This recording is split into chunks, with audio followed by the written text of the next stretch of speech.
Hello friends, कैसे हो आप सब लोग। आप देख रहे हैं एक्सक्विजिट ज्ञान। मैं हूं वरुण और आज का हमारा जो टॉपिक है वो है एविडेंस एक्ट का सेक्शन 11। दोस्तों, मेरे चैनल को सब्सक्राइब कर देना और वीडियो को शुरू से लास्ट तक पूरा देखना। एविडेंस एक्ट का सेक्शन 11 डील करता है उन फैक्ट्स से जो वैसे तो रेलेवेंट नहीं हैं, लेकिन वो कुछ इंस्टेंसेस में रेलेवेंट बन जाते हैं।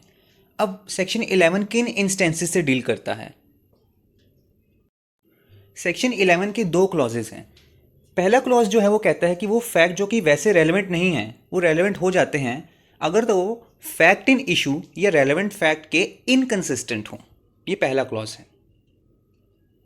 क्लॉज 2 उन फैक्ट से डील करता है जो फैक्ट्स फैक्ट इन इशू या रेलेवेंट फैक्ट की एग्जिस्टेंस या नॉन एग्जिस्टेंस को प्रूव करते हैं एज अ हाईली प्रोबेबल और इम्प्रोबेबल। मतलब उनकी वजह से फैक्ट इन इशू को प्रूव किया जा सकता है, उसकी एग्जिस्टेंस या नॉन एग्जिस्टेंस को। और किन एस्पेक्ट्स में किया जा सकता है? हाईली प्रोबेबल या इम्प्रोबेबल। अब हम इनको एक एक करके समझेंगे। तो पहला क्लोज है वो कहता है कि जो वो फैक्ट्स जो कि अदरवाइज रेलेवेंट नहीं हैं वो रेलेवेंट कब बन जाते हैं? जब वो इनकंसिस्टेंट हो किसी फैक्ट इन इशू या रेलेवेंट फैक्ट के। अब इसमें आप फैक्ट की कैटेगरी समझो। एक पहला फैक्ट है फैक्ट इन इशू, कि क्या सचमुच में कोई क्राइम हुआ है या जो मैटर डिस्प्यूट का है, ठीक है, वो fact in issue. Relevant fact क्या हो गया? जो फैक्ट इन इशू से कनेक्टेड है। और इसके अलावा तीसरा जो हम फैक्ट जिसमें हम इसकी बात कर रहे हैं वो हैं जो कि फैक्ट इन इशू के इनकंसिस्टेंट हों। मतलब दोनों फैक्ट्स एक साथ एग्जिस्ट नहीं कर सकते। जो इनकंसिस्टेंट फैक्ट है, अगर तो वो फैक्ट एग्जिस्ट करता है तो फैक्ट इन इशू एग्जिस्ट नहीं कर सकता। और अगर फैक्ट इन इशू एग्जिस्ट करता है तो वो इनकंसिस्टेंट वाला फैक्ट जिसकी हम ये बात कर रहे हैं सेक्शन 11 में, वो एग्जिस्ट नहीं कर सकता। अब हम इसका एग्जाम्पल समझ सकते हैं एलिबाई के प्ली से। एलिबाई का मतलब क्या होता है? ये एक टाइप का डिफेंस होता है जो कि एक्यूज लेता है और उसमें भी ये प्लीड करता है कि जब ऑफेंस कमिट किया गया था तो वो उस प्लेस पर था ही नहीं, वो कहीं और था।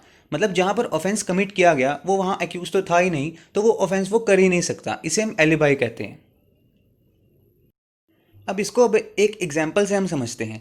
सपोज करो कि एक पर्सन है ए जिस पे चार्ज लगा है मर्डर का, कि उसने किसी पर्सन का मर्डर किया है एक पर्टिकुलर प्लेस पर।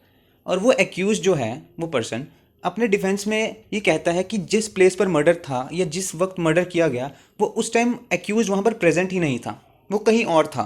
तो एलिबाई की प्ली को लेता है अपने डिफेंस में। तो ये दोनों फैक्ट्स एग्जिस्टेंट नॉन एग्जिस्टेंट हैं। अब दो फैक्ट्स कौन से हैं? एक फैक्ट इन इशू की क्या वाकई उसने मर्डर करा है, और दूसरा फैक्ट क्या है जो कि इनकंसिस्टेंट है, कि वो किसी और प्लेस पर प्रेजेंट था। क्योंकि अगर एक्यूज मर्डर वाली जगह पर प्रेजेंट होगा तभी तो वो मर्डर कर सकता है, अगर वो कहीं और होगा तो वो मर्डर नहीं कर सकता। तो ये दोनों फैक्ट्स एक दूसरे के बहुत इनकंसिस्टेंट हैं, मतलब दोनों एग्जिस्ट नहीं कर सकते। या तो वो किसी और प्लेस पर होगा या तो वो मर्डर के प्लेस पर होगा। तो ये है इसका पहला क्लॉज सेक्शन 11 का। अब इसमें एक केस है हमारे पास, स्टेट ऑफ हरियाणा वर्सेस प्रभु का। इसमें क्या कहा गया था कि अगर एक्यूज्ड अपने डिफेंस में एलिबाई की प्ली लेता है और उसको प्रूव नहीं कर पाता तो किसी तरह से प्रोसिक्यूशन को हेल्प नहीं करेगी उसके केस के रिगार्डिंग। इसके बाद जो केस आता है वो है Shankar Lal versus state of Maharashtra. इस केस में भी यही बात कही गई थी कि अगर एक एक्यूज्ड है अपनी एलिबाई की प्ली को एस्टैब्लिश नहीं कर पाता तो प्रोसिक्यूशन को इससे किसी तरह की मदद नहीं मिलेगी। प्रोसिक्यूशन को पॉजिटिव एविडेंस से प्रूव करना पड़ेगा कि एक्यूज सीन ऑफ अक्रेंस पर, यानी जिस प्लेस पर क्राइम कमिट किया गया था वहां पर प्रेजेंट था। ये प्रोसिक्यूशन के ऊपर बर्डन है।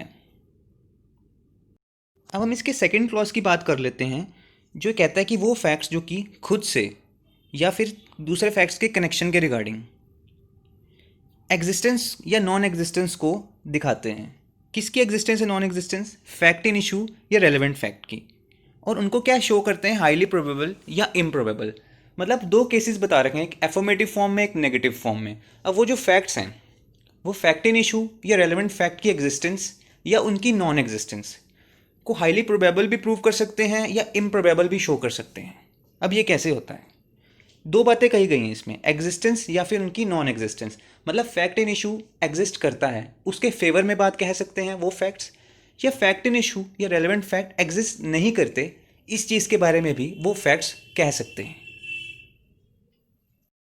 सिंपल वर्ड्स में हम इनको ऐसे समझ सकते हैं कि वो फैक्ट्स जो कि फैक्ट इन इशू या रेलेवेंट फैक्ट की एग्जिस्टेंस या नॉन एग्जिस्टेंस को प्रूव कर रहे हैं, उनके फेवर में या उसके अगेंस्ट बात कर रहे हैं। दोनों टाइप्स की फॉर्म्स हैं इसमें, नेगेटिव भी और पॉजिटिव फॉर्म भी। अब इसको समझने के लिए हम एक एग्जाम्पल ले सकते हैं।